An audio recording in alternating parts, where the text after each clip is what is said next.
छत्रपति संभाजी महाराज के सच्चे मित्र, जिन्होंने अपने महाराज और मित्र छत्रपति संभाजी महाराज के लिए जान तक कुर्बान कर दी। कवि कलश, जिन्हें कवींद्र परमानंद भी कहा जाता था, छत्रपति संभाजी महाराज के राजकवि और घनिष्ठ मित्र थे। वे संस्कृत के बहुत बड़े विद्वान थे। उनकी और कवि कलश की दोस्ती सिर्फ राजा और कवि की नहीं थी, बल्कि वे एक दूसरे के अटूट मित्र थे। वे हमेशा साथ रहते, लड़ाई के मैदान में भी और दरबार में भी। कवि कलश की रचनाएं मराठा सैनिकों में जोश भर देती थी।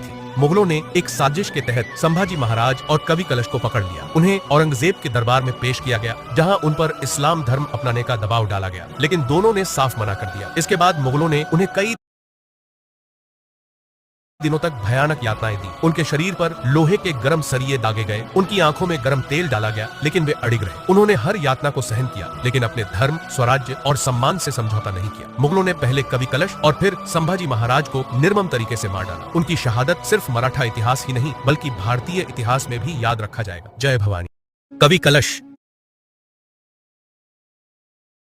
छत्रपति संभाजी महाराज के सच्चे मित्र, जिन्होंने अपने महाराज और मित्र छत्रपति संभाजी महाराज के लिए जान तक कुर्बान कर दी। कवि कलश, जिन्हें कवींद्र परमानंद भी कहा जाता था, छत्रपति संभाजी महाराज के राजकवि और घनिष्ठ मित्र थे। वे संस्कृत के बहुत बड़े विद्वान थे। उनकी और कवि कलश की दोस्ती सिर्फ राजा और कवि की नहीं थी, बल्कि वे एक दूसरे के अटूट मित्र थे। वे हमेशा साथ रहते, लड़ाई के मैदान में भी और दरबार में भी। कवि कलश की रचनाएं मराठा सैनिकों में जोश भर देती थी। मुगलों ने एक साजिश के तहत संभाजी महाराज और कवि कलश को पकड़ लिया। उन्हें औरंगजेब के दरबार में पेश किया गया, जहां उन पर इस्लाम धर्म अपनाने का दबाव डाला गया, लेकिन दोनों ने साफ मना कर दिया। इसके बाद मुगलों ने उन्हें कई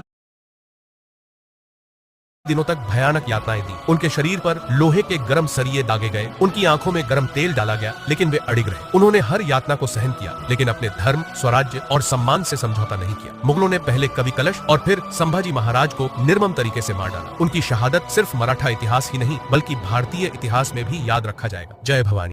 कवि कलश